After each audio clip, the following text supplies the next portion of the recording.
Tens of millions of household savings and retirement nest eggs could be in jeopardy. All as our next guest warns of a rare market scenario that has only occurred 3 times in the last 100 years. Real estate investor and private equity fund manager Grant Cardone joins us now. And I think the phenomenon that you're talking about is the inverted yield curve. All that means is rates are higher on the short end, lower on the long end. And they've been like that for over 500 days. What is that telling you?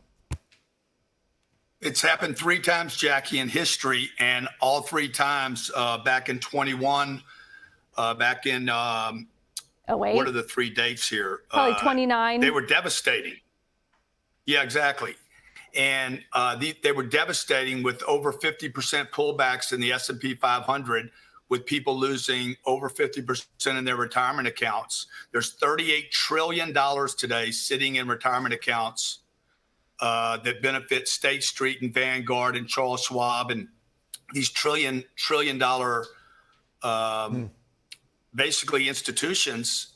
And people are at risk today and should be told that their retirement accounts are at risk of both a 50% pullback and the inflation effect. And on top of that, Biden's promise to raise capital gains tax to double of what they are today. Grant, you've got 68% of retirees right now saying they're concerned that they're going to outlive their assets. You're obviously talking about this.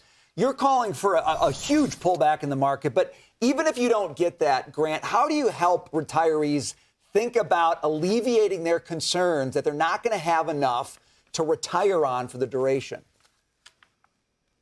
Well, it's a great question, Brian. And you know, when the problem today is we're not telling these retirees the effect of inflation.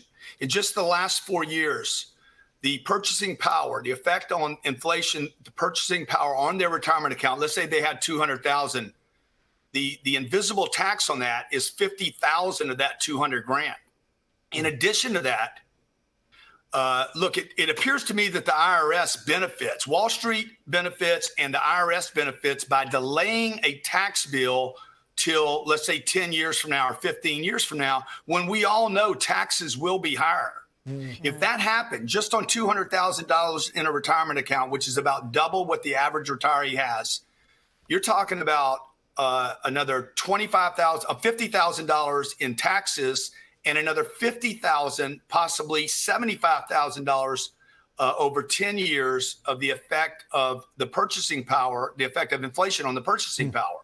Wow. So what I would tell retirees, this is what I've told my own family to do. This is what I did with my retirement account, is I self-directed, pulled it out of Wall Street to get away from the effect of the potential of a loss at these heights that we're at, and converted that at no penalty to a real property that cash flows and actually benefits from inflation and avoids the tax man, so that when I retire, I get cash flow, not a lump sum. Because let's face it, when you're 65 years old, you don't need a lump sum.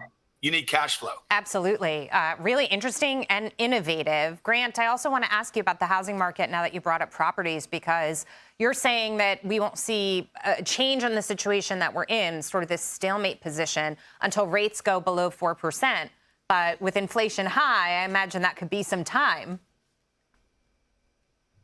Well, inflation's never controlled prices, okay? Like it doesn't control gas prices, food prices, electricity.